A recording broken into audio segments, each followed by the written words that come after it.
Alors j'espère que tout le monde a son document. Voilà. Je vous rappelle... Bonjour. Je vous rappelle, il me reste des documents, voilà.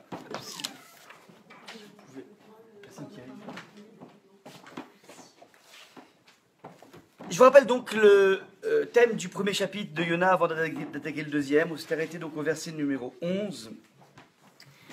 Yona est présenté comme étant un prophète rebelle. Hachem lui demande d'aller faire une prophétie pour tirer les oreilles de la ville de Ninive, qui était une ville remplie de non-juifs. Et Yona refuse sa mission. On l'attend au nord-est d'Israël, c'est-à-dire l'Irak, à Ninive, Moussoul actuel. Et voilà que Yona prend une embarcation vers les antipodes, c'est-à-dire le sud-ouest, l'Afrique. Il va vers l'Afrique. Et au début, il a l'impression d'avoir le vent en poupe, d'avoir presque une aide divine dans cette fuite par rapport à l'ordre d'Akadosh Baruch Hu. Et Yona se retrouve donc dans une mer. Il trouve rapidement une embarcation alors qu'il est dans un petit port de plaisance, une embarcation qui va vers une destination très très lointaine, vers l'Afrique.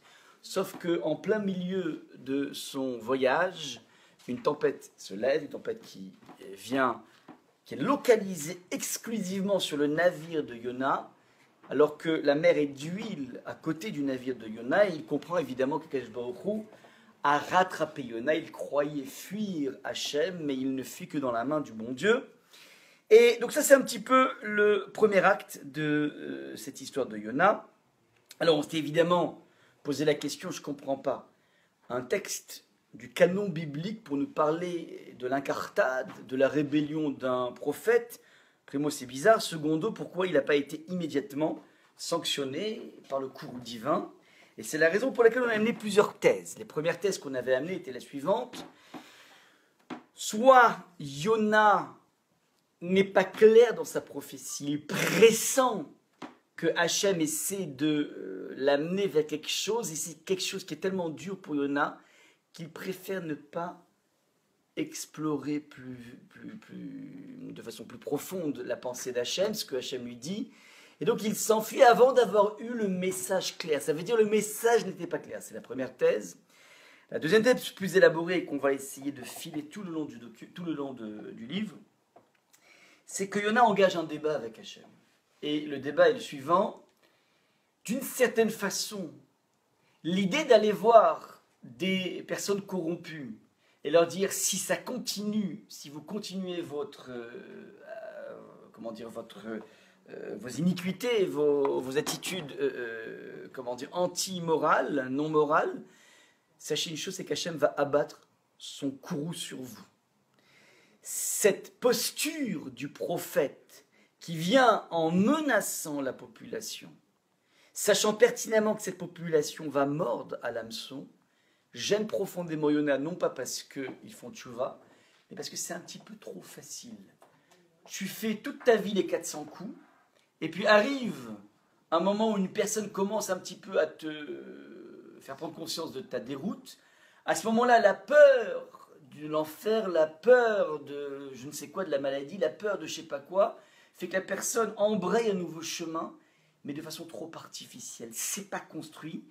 Et quel est le problème de cette démarche non construite? C'est que de façon parallèle, de façon concomitante, ça rend presque insipide la démarche des personnes qui sont restées droites. Finalement, il y a quelque chose de profondément injuste dans le fait d'accueillir trop facilement des mafiosos qui du jour au lendemain font une sorte de tchouva hyper express juste pour éviter les sanctions.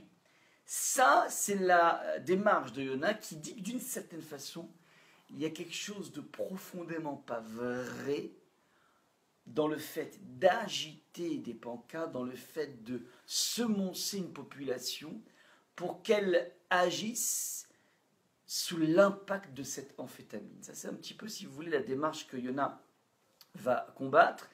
Et étant donné quelque chose de pas vrai, parce que finalement, que dire de la personne qui s'est toujours bien tenue et qui a une démarche extrêmement, opiniâtre, une démarche laborieuse, qui s'est toujours privée de faire les 400 coups, d'un coup, il se voit coiffé au poteau par des personnes qui ont passé leur vie à faire n'importe quoi. Ça, c'est, si vous voulez, la question philosophique qui est sous-tendue par Yona. En fin de compte, lorsqu'il y a trop de grâce d'Akadosh Baruch Hu, trop de chesed d'Akadosh Baruch Hu, d'une certaine façon, ça piège les gens bien. Ça va à rebours des gens bien. Ça, c'est la thèse de Yona.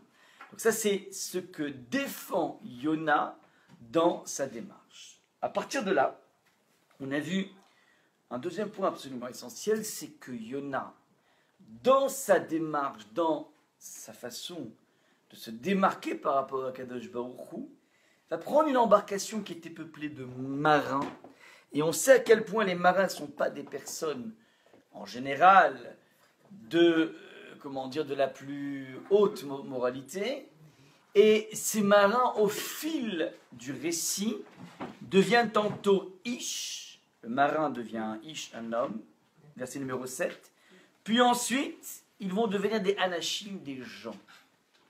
Et ce crescendo au niveau humanité met en exergue un point complètement incroyable.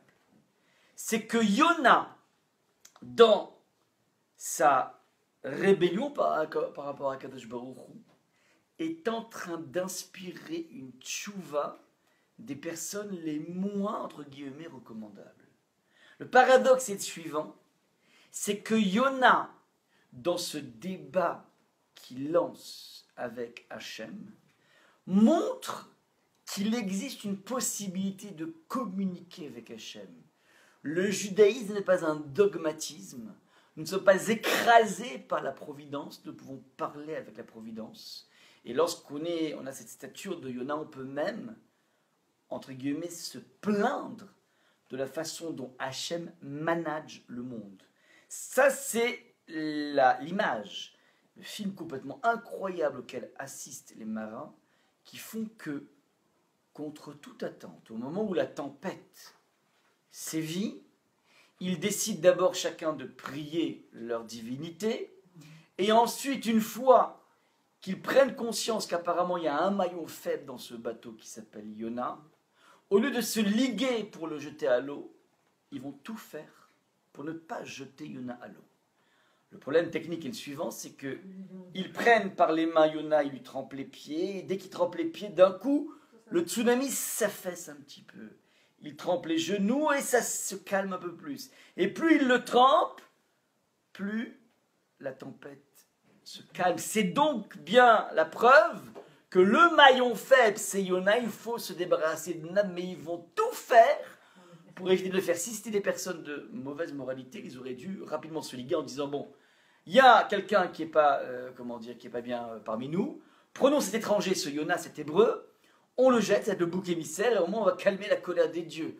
Le fait qu'ils s'acharnent pour sauver Yona prouve que ces personnes ont, au contact d'un individu grand, d'un individu vrai qui est Yona, vont d'un coup entamer un chemin de tchouva. C'est ce qui se passe dans tout ce que nous avons vu jusqu'au verset numéro 11. Donc c'était donc le point absolument essentiel à attraper.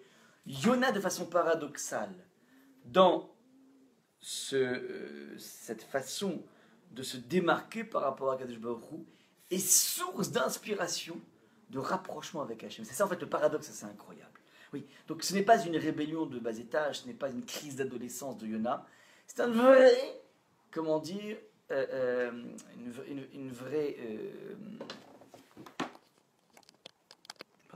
c'est une vraie point d'interrogation par rapport à ce que Akadosh Baruch Hu,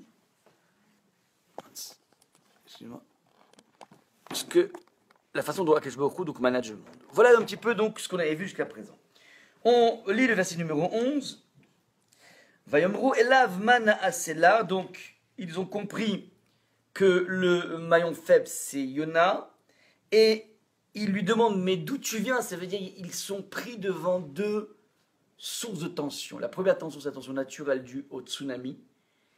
Le vaisseau est à deux doigts de se briser, et ça c'est une source d'inquiétude, de tension colossale. Mais ils ont une deuxième source inattendue de tension, c'est le verset numéro 10, Vayiru Anashim, ces hommes ont une grande crainte, Vayimru elav mazot asita ki yadu anashim ki milfnei Hashem uberer ki igid lahem.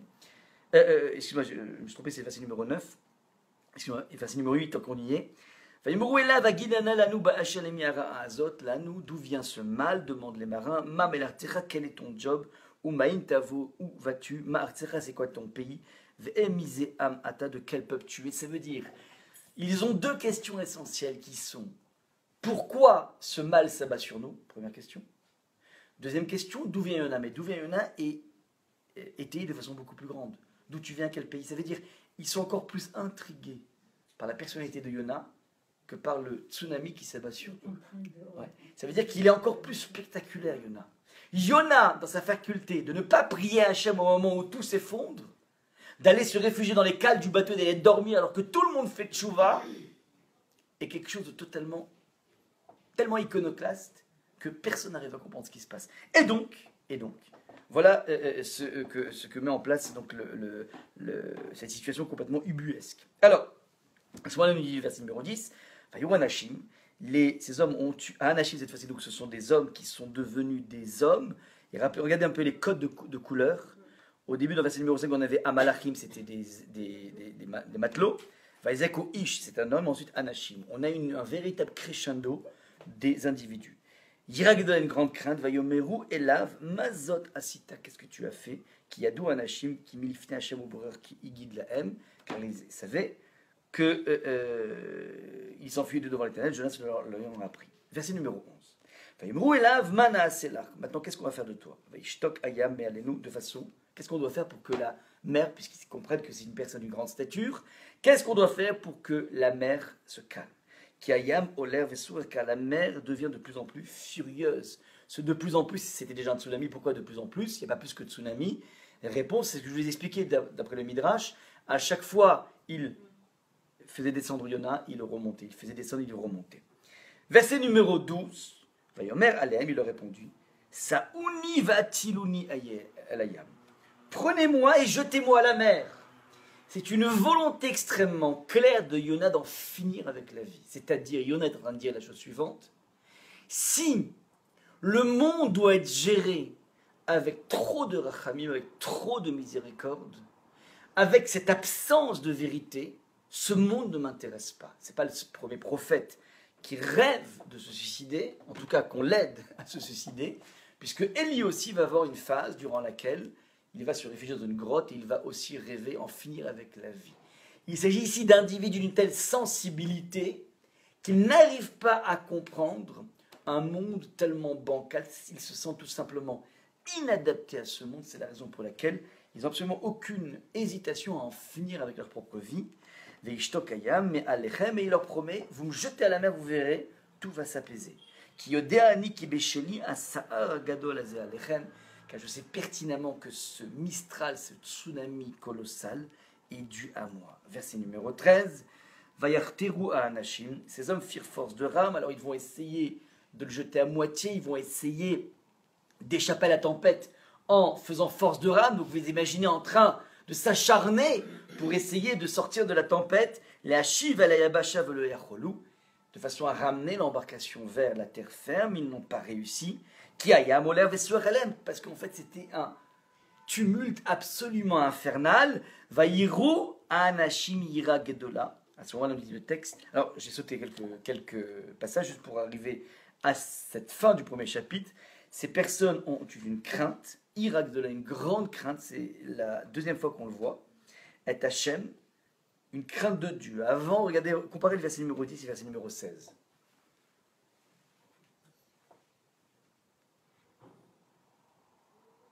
Le début du verset. Ces hommes saisis d'une grande terreur, et les hommes conçurent une crainte, une grande crainte. Ils ont traduit par vénération, c'est un petit peu biaisé. Il y a deux craintes qui sont exprimées dans le verset numéro 10 et dans le verset numéro 16. Le verset numéro 10, la différence est la suivante, c'est qu'ils ont une grande crainte. Crainte de quoi? De la tempête. Crainte de la vie, crainte de l'existence, crainte de la mort. Il y a des millions de craintes qui peuvent s'abattre sur un individu lorsqu'il est en position de fragilité. Ce qui est extraordinaire, c'est que dans le verset numéro 16, c'est un crescendo. C'est une nouvelle crainte. Vayiru anashim yira gedola et Hashem. C'est une crainte d'Akadosh Baruch Hu, c'est autre chose.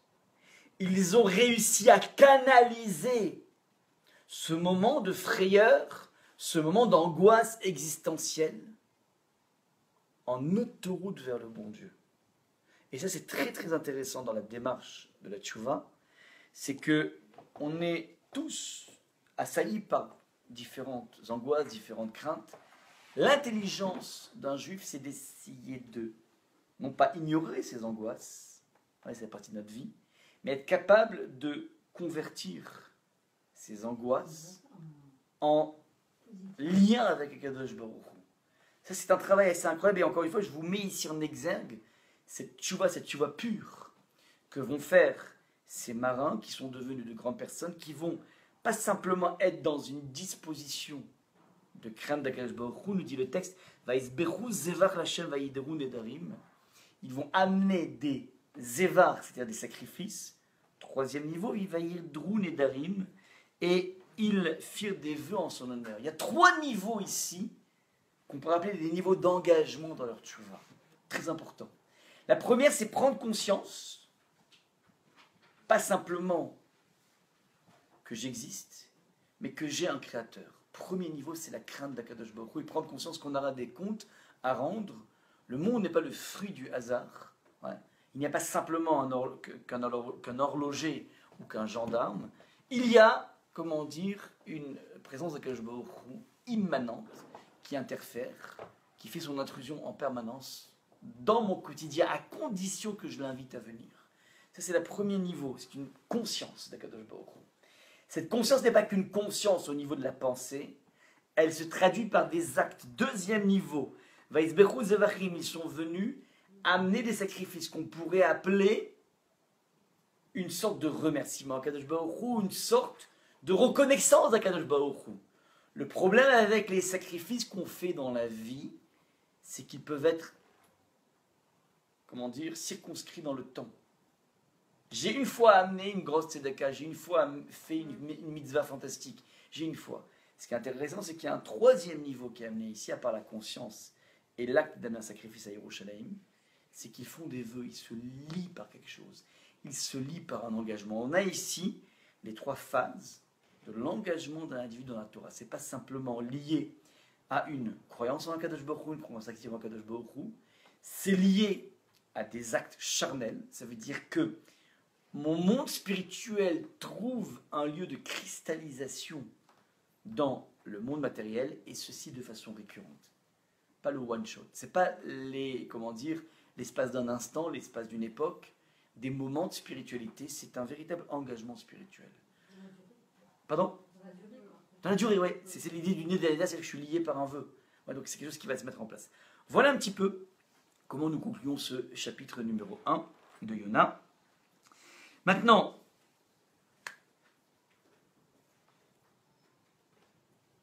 donc nous de même, on doit transformer donc la crainte de la vie, de la tempête, de la mettre de la vie. La vie, c'est une tempête permanente. En lien, c'est-à-dire que je dois transformer. Tisser ça, ouais. Je dois tisser ça, par exemple, en disant voilà, j'ai des sources d'angoisse. Maintenant, je vais essayer de les traduire dans une relation avec Hachem. N'importe quelle émotion de la vie est un moyen, même émotion négative, je parle, est un moyen de lier avec Hachem. Ouais. Alors, imaginons une personne qui gagne à l'euro million. Ouais, a priori, il y a de fortes chances que sa Amida soit impactée par un grand remerciement à Hachem. Ça, j'ai pas trop de soucis par rapport à ça. Mais des sentiments d'angoisse, des sentiments de difficulté, des sentiments de tristesse, des sentiments dans lesquels tu sens que la vie, elle tourne en rond, ça n'avance pas, sont aussi des occasions pour prier à Hachem. J'avais fait ici, il y a quelques années, un cycle d'études sur la Hamida. Alors, à part la Hamida au niveau des brachot, on a fait l'année dernière, on a fait sur les léchonotes de la tfila. Il existe en fait, pour parler de la prière dans le vocable juif, ouais, alors il n'y a pas beaucoup de mots en français. Il y a prier, il y a s'épancher, ouais, mais il n'y a pas plus que ça a priori. Il y a supplier peut-être. Dans la Shona Kodesh, il y a 10 mots qui parlent de la prière. Ouais, c'est un midrash qui se trouve, midrash Rabbah, qui se trouve dans le début de la paracha de Va'et Hanan, dans le livre de Devarim, au moment où il dit le texte de la Torah, Va'et Hanan, El Hachem, Moshe a supplié à Kadosh Baruch Hu de le laisser pénétrer la terre d'Israël. Il supplie. À ce moment-là, le midrash vient dire Va'et Hanan est une des facettes du monde de la tfila, qui s'appelle supplier, Mais il y en a 9 autres. Et le Midrash va énumérer, à travers le canon biblique, les 9 autres canaux de communication qui se placent sous le nom générique de Tfila. Tfila, c'est un des mots, c'est une des postures, si vous voulez, mais chacun correspond à une gamme de sentiments, de sensations tout à fait différentes. Par exemple, comment dire, l'itpalel qu'on appelle Tfila, vient de la racine pilel. C'est quoi pilel? Pelili en hébreu. Pelili veut dire pénal, pelili. C'est le jugement. L'itpalel, c'est une prière dans laquelle je crée un auto-jugement. Je me confronte à quelque chose. Ouais. L'itchanen, c'est supplier, c'est je t'en supplie. Ouais, je t'en supplie, je ne le mérite pas, mais je t'en supplie, tu me le donnes. Ouais.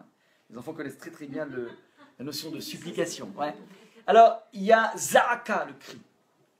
Le cri n'est pas une expression avec des mots et une phrase. Un cri, c'est un cri. Ah! Ça s'appelle aussi une tfila. Ouais. C'est une façon de s'adresser à Hachem. Et vous avez Bgia, et vous avez aussi Naaka, le soupir. Quand on soupire, on ne dit rien. C'est une des formes de tfila. Ça veut dire, il existe une gamme de 10 canaux d'un monde sentimental qui nous permet de s'adresser avec Hachem. Je vous ai toujours donné cet exemple, il faut se rappeler de cet exemple. Il y a un très grand maître qui s'appelle Rav Shmuel Berkovitch, début du XXe, maître de Rav Shach. Et Rav Shmuel Berkovitch, donc, il a écrit une œuvre très très complexe de commentaires sur le Talmud. Et un élève de Rav Chaim de Brisk, donc il est dans la ligne royale de l'étude de la Torah. Lui, à l'âge de 8 ans, il a reçu un jour une claque de son papa. Bon, toute classique. Surtout avant Dolto, ça se faisait, il paraît, les claques. Au tempos au mores. Entre temps, entre mœurs. Bref. En tout cas, il a reçu une baigne de son papa. Et juste après, son père l'a vu en train de faire la tefila de mincha. Alors il a dit à son fils, mais c'est pas maintenant, d'habitude tu attends plus tard, d'habitude pourquoi tu fais maintenant? Il dit non, parce que j'ai eu un tel sentiment de honte de la claque que j'ai reçue de toi, que je voulais à tout prix traduire ce sentiment dans un épanchement avec Hachem. Tu veux profiter de ce sentiment d'être morveux pour parler avec Hachem. Ça c'est le génie d'un enfant de 8 ans. Après il est devenu ce qu'il est devenu, mais c'est l'idée de... J'ai un monde d'émotions qui sont, et très souvent des émotions négatives. On oublie que ce sont des liens qu'on peut faire avec Hachem. Nous, on a l'impression très souvent que j'ai besoin d'être en pleine forme pour parler avec Hachem. Ça veut dire j'ai bien dormi, je suis tranquille, j'ai pas les SMS de la banque qui me disent vous êtes dans le rouge. Tout va bien. À ce moment-là, donc, maintenant, là, je peux m'adresser avec Hachem. La plupart du temps, quand on est bien, on ne s'adresse plus à lui. Parce qu'on a l'impression qu'on n'a pas besoin de lui. Et on oublie que des fois, justement, les moments où tu es dans l'impasse, tu ne sais pas où donner de la tête. Tu as vu toutes les sources qui pourraient t'aider, tu n'arrives pas à trouver la solution. C'est paradoxalement ce moment-là précis qui est pour toi peut-être un moment où tu vas pouvoir éclore. Tu pourras faire éclore quelque chose de tout à fait nouveau. Alors ça, c'est le point essentiel. Les mots sont plus durs que d'autres. C'est sûr, mais à chaque fois, on a une possibilité de créer ce lien. C'est pas évident, ça demande pas mal de maturité, mais il faut savoir ça, il faut le savoir. Maintenant,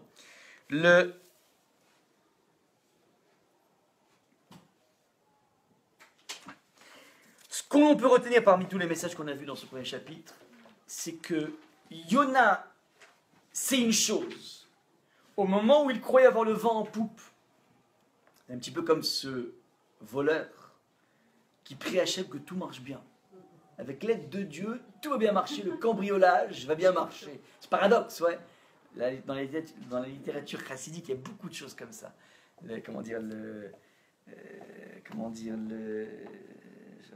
Shlomo Karlbar racontait beaucoup d'histoires comme ça comment il s'appelle, de la Rabbi Lévi-Israël de Berditchov, qui s'occupait un peu de ces personnes qui étaient des bandits, on va dire comme ça. Et ce qui l'intéressait, c'est de voir à quel point ces personnes avaient un lien très très fort avec Hachem, paradoxalement, dans une démarche qui était une démarche, asociale, une démarche immorale. Les personnes avaient quand même un lien très fort, et donc il dit, n'importe quel juif doit créer ce lien, même un voleur, il peut prier à Kadosh Baruch Hu pour que ça marche. Une histoire comme ça, il est allé voir un vol. Il a tout fait pour faire sortir un juif qui avait été de prison. en flagrant délit. C'est ça. Et il lui a dit, juste pour dire, il a dit, bien sûr, je vais recommencer. Il a dit, t'as vu comment l'entêtement chez les Juifs, il est beau. Et alors, Fait que tu veux regarder le beau, ouais. Non, il y avait, comment dire, un jour, il y a une personne qui était pendant Shabbat, il était en train de s'occuper de sa calèche. Alors, il lui a dit, mais tu sais que c'est Shabbat aujourd'hui? Ah, il dit, oui, je sais. Et après, il dit, tu sais que c'est interdit de faire ça Shabbat? Il dit, oui, je sais. Alors, Rabbi Zav, il se tourne vers la scène et dit, regarde comme il est beau, ce peuple. Ouais, regarde comme il est beau. À 2 fois, je lui ai donné l'occasion de mentir, il n'a pas menti une seule fois. Quelle authenticité. Ouais. Ça fait de systématiquement regarder le bien chez l'autre. Ah ouais. On a à apprendre, moi j'ai à apprendre. Alors, en tout cas, on a tous à apprendre. Ouais. Alors, regardez, ça c'est ce qui se passe. Il a cru avoir le vent en poupe parce qu'on avait expliqué. Le bonhomme, il débarque à l'aéroport de Beauvais. Ouais, où tu peux aller à Beauvais à part un jet privé quelque part, ouais. Et il tombe d'un coup sur un aller simple sur Melbourne. C'est pas possible. Maximum, c'est peut-être Charles de Gaulle, mais pas Beauvais. Et lui, c'est pareil, il était au port de Haïfa, un microport de plaisance. Et d'un coup, Minash Shamaïm, arrive un bateau qui va justement jusqu'en Afrique. Il dit, c'est pas possible que je me remette, je vends en poupe. Cette démarche est gratifiée par Akadosh Baruch Hu. Et puis d'un coup, au moment où il ne s'y attend pas, d'un coup, une tempête se lève. Et à ce moment-là, les marins lui demandent, il dit, mais qui t'es? Mais j'arrive pas à comprendre qui tu es. Réponse. Moi, je suis un hébreu. Rappelez-vous ce verset numéro essentiel, 9. Je crains l'Éternel qui a fait le Dieu du ciel. Asher Asataya Vatayabasha, qui a fait la mer et la terre femme. C'était en trop, ça c'est évident qu'il a fait la terre. Il a fait plein d'autres choses, il a tout fait. Sous-entendu, il a fait la mer et la terre femme. Où que je sois, il sera là. Je ne peux pas y échapper. Je ne peux pas fuir le monde. C'est la raison pour laquelle, juste après, il dit la seule solution, c'est mourir. Mais continuer à polémiquer avec Hachem, c'est pas possible. Il m'attrapera toujours. Je croyais m'enfuir, je ne fais que m'enfuir dans la main du Créateur. Merci beaucoup. Ça, c'est la conclusion auquel arrive Yona. C'est une conclusion absolument essentielle. Il y avait un jour, une de mes grandes sources d'inspiration lorsque je parle de Chino, d'éducation, c'est Rav Yakovson. Il raconte que un jour, il a rencontré un enfant qui a mal tourné, un enfant qui vient d'une famille très orthodoxe et qui a mal tourné. Très mal tourné, devenu un mafioso, un vrai mafioso. Et il le rencontre comme ça dans la rue et il le reconnaît parce que c'est une personne qui était dans son entourage. Il le voit comme ça, donc la personne complètement déconnectée de la religion. Et il dit bonjour, comment ça va super et tout. Et l'enfant lui dit mais n'essayez pas de commencer à me prendre la tête là, essayez de m'enrôler, à me faire tchouva, ça ne marchera pas avec moi. Et Rav Yakovson, sur le champ, lui a dit mais toi, essayer de t'enrôler dans la Torah, mais même pas en rêve. Mais même pas en rêve. Non, c'est dire, mais ça m'intéresse même pas. Je ferai rien pour toi. Alors il était intrigué par cette façon, parce que les rabbins, ils adorent essayer d'enrôler, quoi, essayer de faire, tu vois. Il dit, mais toi, tu m'intéresses pas, toi. Il dit, pourquoi tu m'intéresses pas? Il dit, parce que tu sais pourquoi? Parce que tout simplement, tu me dégoûtes. Ah bon, je te dégoûte, oui. Il dit, tu sais quoi? Il dit, moi, je connais le monde de la mafia. Dans le monde de la mafia, ouais, les gens les plus pourris du monde, ils ont un minimum de code de loi. Et parmi le code de loi qu'ils ont, c'est qu'ils ont un respect colossal de leurs parents. Ils peuvent mettre des bombes où des enfants vont mourir. Mais il y a quelque chose qui est sacré chez les mafiosos, c'est les parents. On ne touche pas aux parents. Il dit, toi, tu as des critiques par rapport à l'éducation de tes parents. Ils t'ont pris la tête avec la Torah, ils t'ont pris la tête avec beaucoup de choses. Ouais. Disons qu'ils sont trompés, mais ils sont trompés. Nul n'est parfait. Mais de là, à aller faire tes bêtises au vu au-dessus de tes parents, t'es pire que les mafiosos. Les mafiosos n'auraient jamais fait ça. Tu fais tes bêtises, tu vas ailleurs. Mais tu ne vas pas... Apparemment, c'est un enfant qui est en plus dans le défi.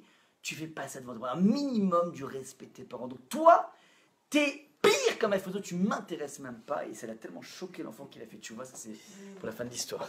Mais il ne se rend pas compte qu'il a fait faire tchouva ses matelots.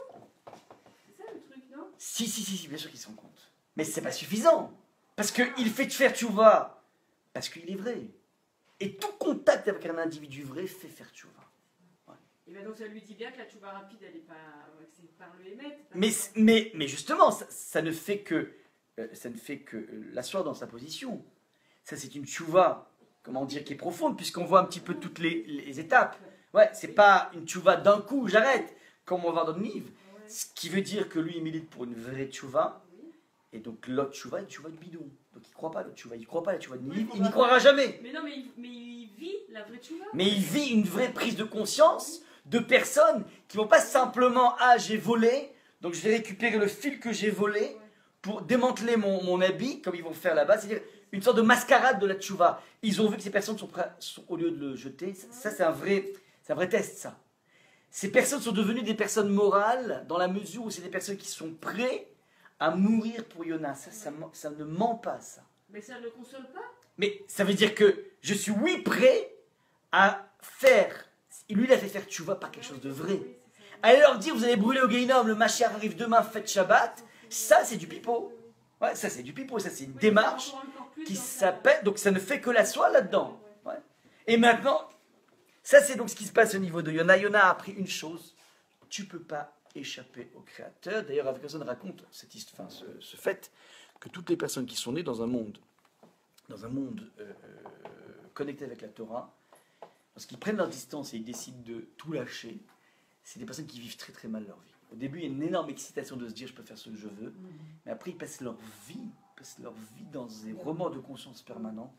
Ouais, il dit j'envie pas du tout les personnes qui quittent la Tchouva, qui reviennent en arrière, parce qu'en fait c'est des personnes qui sont en permanence traitées avec une conscience. Quand quelqu'un n'a jamais connu la Torah, alors il vit sa vie, alors ça va, il n'a pas des remords de conscience. Mais quand tu sais que ce que tu fais n'est pas bien, et que tu décides quand même de le faire, tu dors très très mal la nuit. Ça c'est donc le point auquel on arrive ici, chapitre 1. On passe au chapitre 2, j'espère que tout le monde a un document. N'hésitez pas. Ouais. Tout le monde a? Non. Je n'ai. C'est 2 et 3. Ah ben voilà 2. Je vous en prie.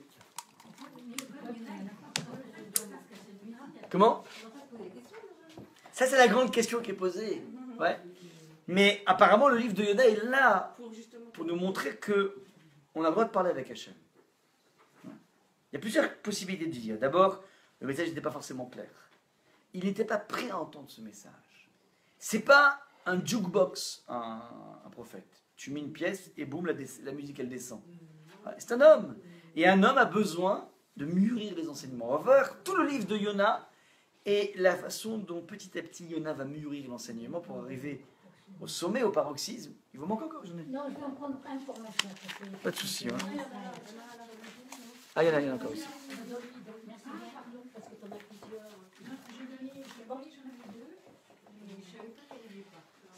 Donc, nous arrivons à ce chapitre 2.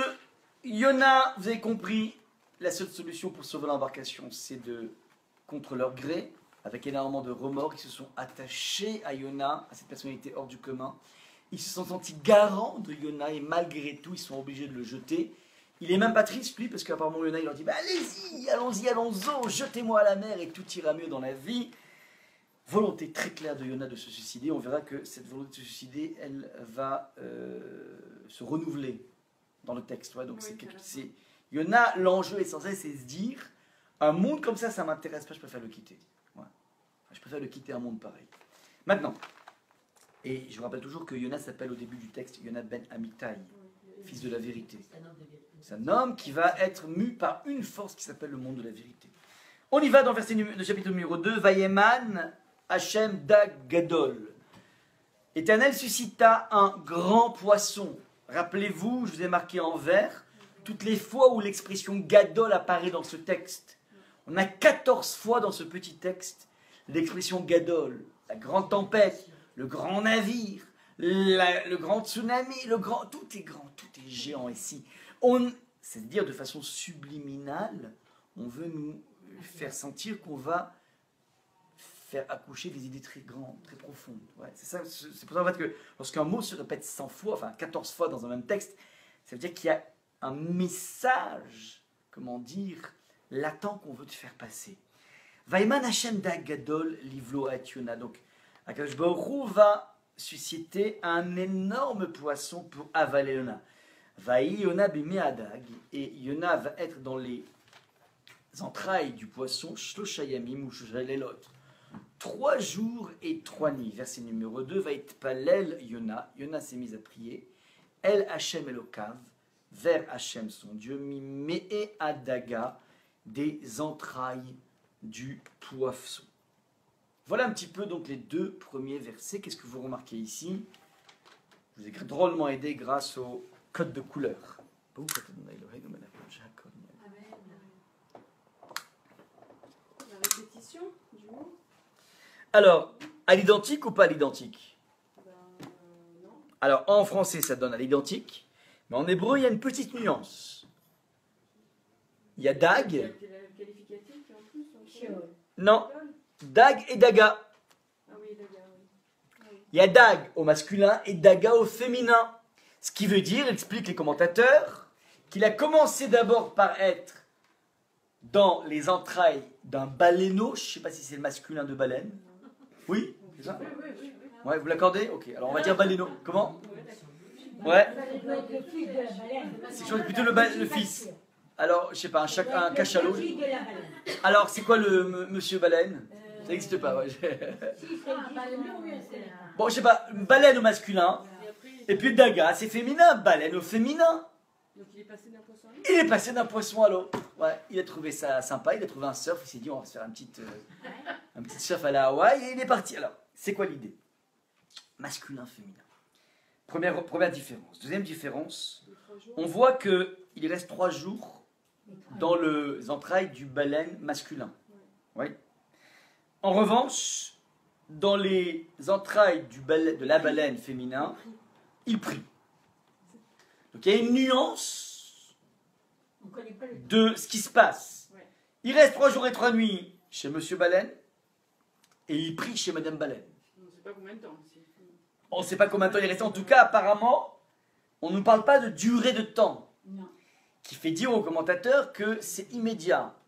Il s'est tout de suite mis à prier dans les entrailles de la baleine. Forcément, Féminin. Forcément. Pourquoi forcément? Parce que la femme, elle est plus.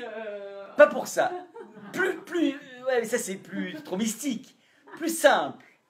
Le Midrash va dire qu'il s'est retrouvé entouré et surtout suffocant de 365 fœtus. Que ça. Il y a évidemment une symbolique, 365 jours. Bon, en tout cas, il est arrivé. Donc, il était d'abord dans pépère tranquille comme Pinocchio, dans le baleine masculin. Jusque-là, c'est tranquille, il y a une grande cavité. Ouais, il a un 200 mètres carrés sur le bord de Oui, c'est mer. la matérialité, Sur la mer tout court, pas le bord de mer. La mer tout court, ouais. Tout va bien. Jusqu'au moment du coucher de soleil, tout ce que tu veux. Maintenant, d'un coup, il se retrouve entouré, suffocant.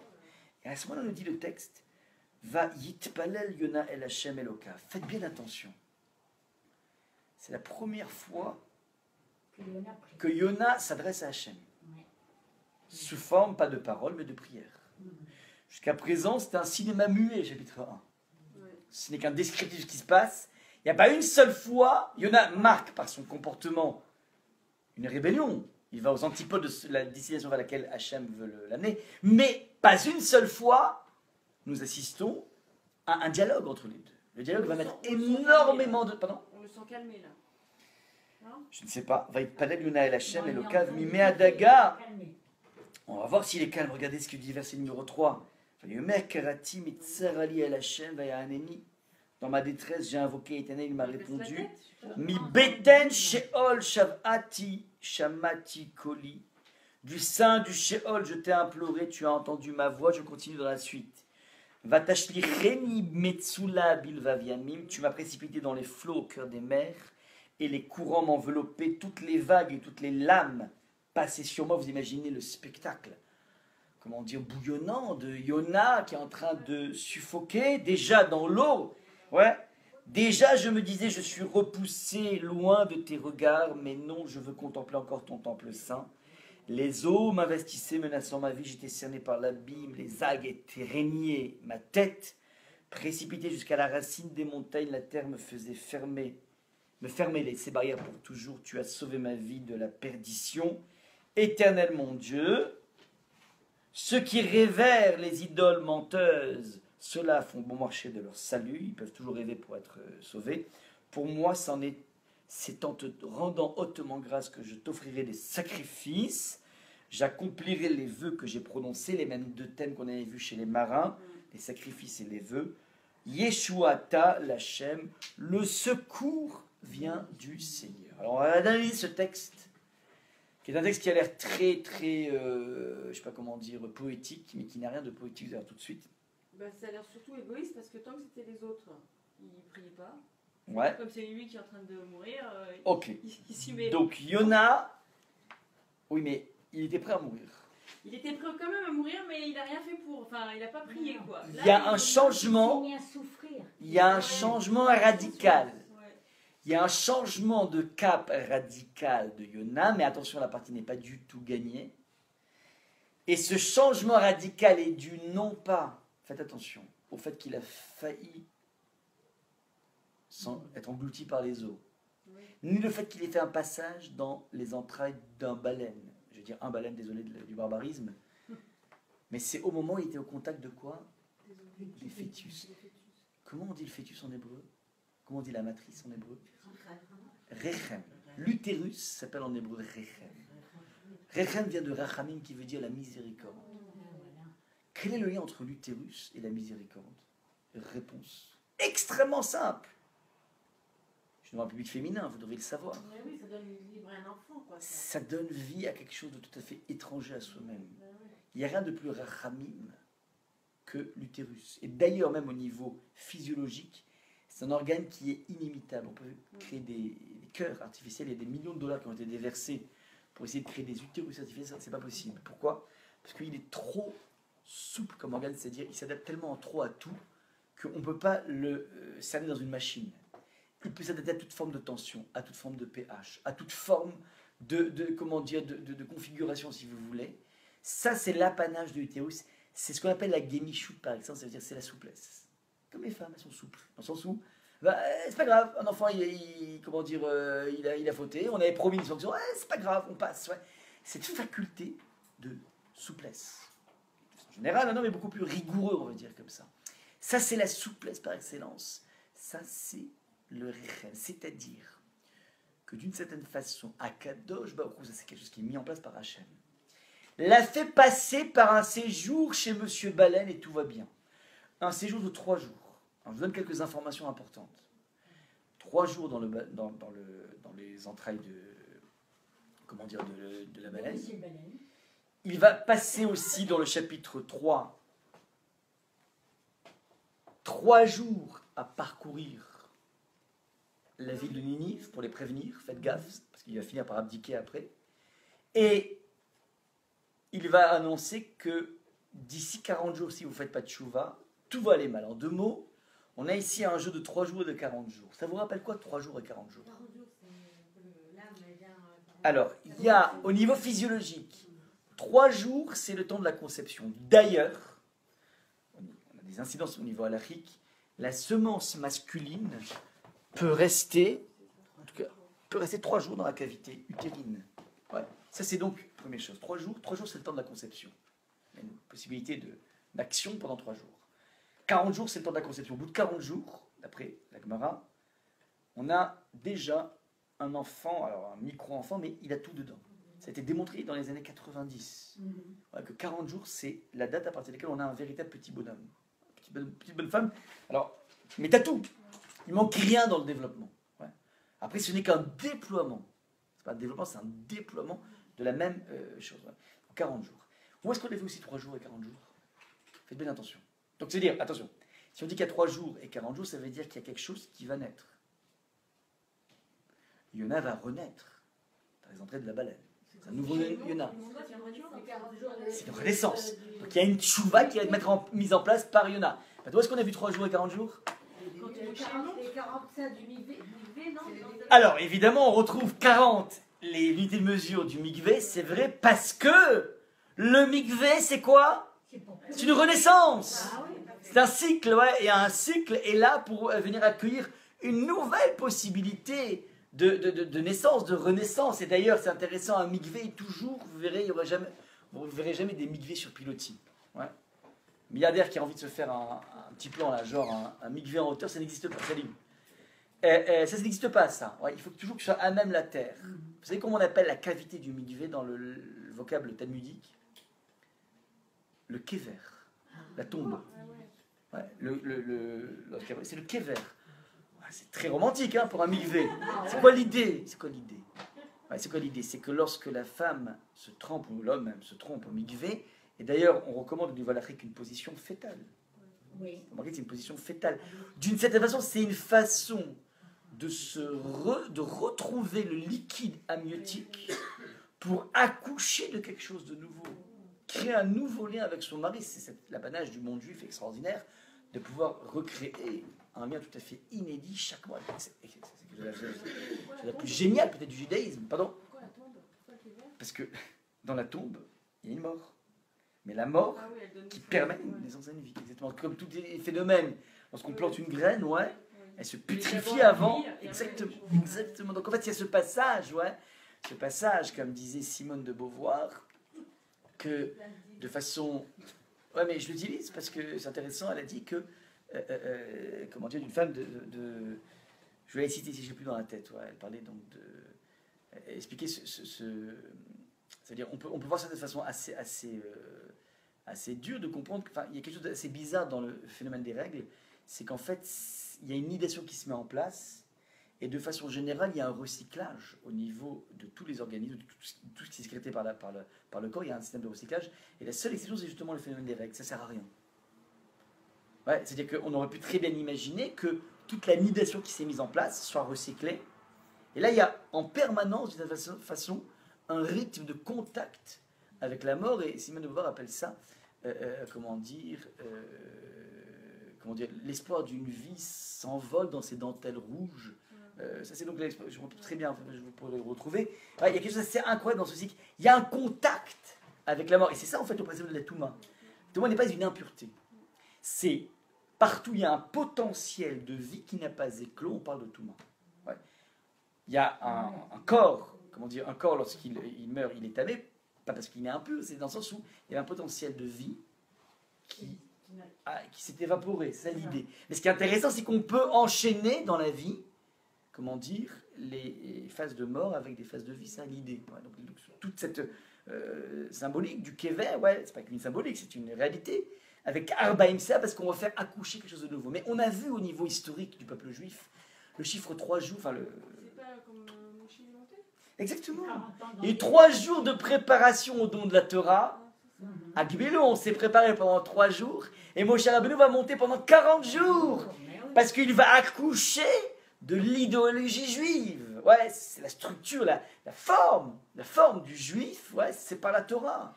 Donc encore une fois, on a ici une notion de naissance et on retrouve cette notion ici, on verra, ça c'est merveilleux. Il fera le tour de la ville de Ninive pendant 3 jours. Il y a quelque chose qui accouche, il faut toujours ne jamais rester dans le côté journalistique des choses. Il y a toujours une symbolique dans chacune des choses qui sont marquées ici. Ça c'est donc ce qui se passe ici. Donc ce que fait Akadosh Baruch Hu, il est en train d'électrochoquer Yona avec des fœtus. Ça veut dire qu'il est en train, d'une certaine façon, de lui imposer, sans lui parler, ouais, ce contact avec la Rachamim. Ce dont Yona se plaint, cette Rachamim, paradoxalement, il se retrouve submergé par la Rachamim. Ouais. Ça, c'est donc la première gifle que Akadosh Baruch Hu donne à Yona. Là, donc, c'est le premier point. Maintenant, on fait une analyse un petit peu poussée. Je vois 5 minutes, qui va nous permettre de voir un petit peu comment on analyse les versets. Les versets que je vous ai lus, 3, 4, 5, 6, 7, 8, 9, ça a l'air joli, ça a l'air mignon, ouais, on aurait presque dit du mot passant à Mavdi, la Mavdalot.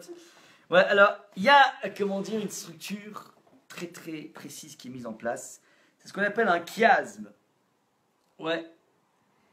Un chiasme, on retrouve ça un petit peu dans la littérature, dans la poésie. Regardez. Il y a des morceaux dans ces versets, du verset numéro 3 au verset numéro 8, qui se ressemblent. Je m'explique. Il commence par dire: dans ma détresse, j'ai invoqué l'Éternel, il m'a répondu du sein du Sheol, je l'ai imploré. Ce verset numéro 3 correspond, est en parallèle au verset numéro 8. Vous pouvez mettre A sur le verset numéro 3 et A' sur le verset numéro 8. Regardez. Ça commence un peu de la même façon. Et il dit, dans ma détresse, j'ai invoqué l'Éternel, il m'a répondu, quand mon âme dans son sein allait défaillir. Il parle dans les deux cas de figure d'une défaillance. Une détresse, une défaillance, ouais. Bet atef al nafshi. Au sein du ciel, je l'ai imploré, tu as entendu ma voix. Regardez, comment dire, je me suis ressouvenu de l'Éternel et ma prière est montée vers toi. Dans le verset numéro 3 et le verset numéro 8, les deux, on parle d'une défaillance et d'une prière. Donc il y a un parallèle évident entre le verset numéro 3 et le verset numéro 8. Je continue. Verset numéro 4. Prenez vos deux mains, ou deux doigts, je ne sais pas, enfin, pour suivre. Tu m'as précipité dans les flots au cœur des mers et les courants m'enveloppaient. Toutes les vagues et toutes tes lames passaient sur moi. Là, il parle du fait qu'il a été emporté dans le cœur des mers. Regardez, Le 7. B correspond au 7, précipité jusqu'à la racine des montagnes. Et là, il nous donne toutes les géographies. Hein. On est dans Ushuaïa, magazine de l'extrême. Ouais. On a à la fois les océans, les abîmes. On a à la fois les montagnes. Ouais. Il est, alors c'est intéressant, il est dans un tumulte colossal. Il n'est pas clair. Ouais, c'est les abîmes, c'est l'eau, c'est les montagnes. On ne sait pas exactement ce qui se passe. La terre me fermait ses barrières pour toujours. Tu as sauvé ma vie de la perdition éternelle, mon Dieu. Maintenant, ça c'est A. Donc A, B et B'. Et enfin, on a au centre Le 5 et le 6. le 5 et le 6. Déjà, je me disais, je suis repoussé loin de tes regards, mais non, je veux contempler encore ton temple saint. Les eaux m'investissent, menacent ma vie. J'étais cerné par l'abîme, les algues étreignaient ma tête. Cette structure A, B, C, B', A', nous permet de créer un parallèle entre le verset numéro B et le verset numéro 7, B'. Ouais. Et quelle est la nuance essentielle qu'il y a entre eux? Donc, vous voyez bien qu'il y a dans le ABC un crescendo, un décrescendo, appelez ça ce que vous voulez. Il y a une sorte comment dire, d'un point presque de non-retour et qui trouve son issue par je veux contempler encore ton temple saint. Ouais, donc il y a une chute, ouais, et qui débouche sur ça. Maintenant, B', ouais, est à comparer avec B. Qu'est-ce que vous remarquez comme différence? Ben, que le B, c'est la mer et l'autre, c'est la terre. Première différence. Deuxième différence. Une nuance ultra essentielle. C'est des couleurs, là? Bah oui, Je vois pas, mais... regardez. Que dit le verset 4? Il dit Vatashlicheni. Tu m'as précipité dans les flots. Je pose une question. C'est Hachem qui l'a précipité dans les flots? Non, c'est des matelots. C'est les matelots, mais lui n'attendait que ça. Oui, aussi. Oui. Il le voulait. Il est proactif là-dedans. Ouais. Ouais. Que dit le verset numéro 7? Précipité. De qui il parle? Jusqu'à la racine. Précipité. Ça veut dire. Dans le verset numéro 4, il incrimine Hachem à tort.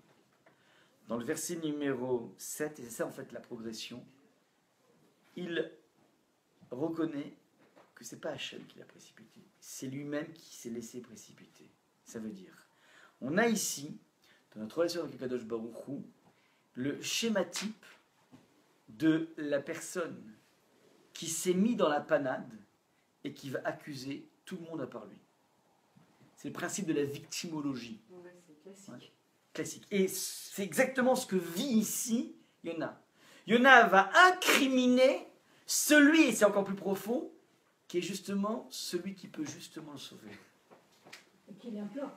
Qu'il implore, qui finit par implorer. Mais paradoxalement, la personne qui est la plus à même de te sortir de ton pétrin, c'est celle que tu vas invectiver en premier.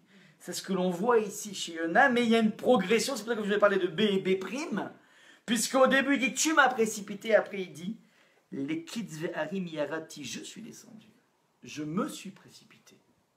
D'accord?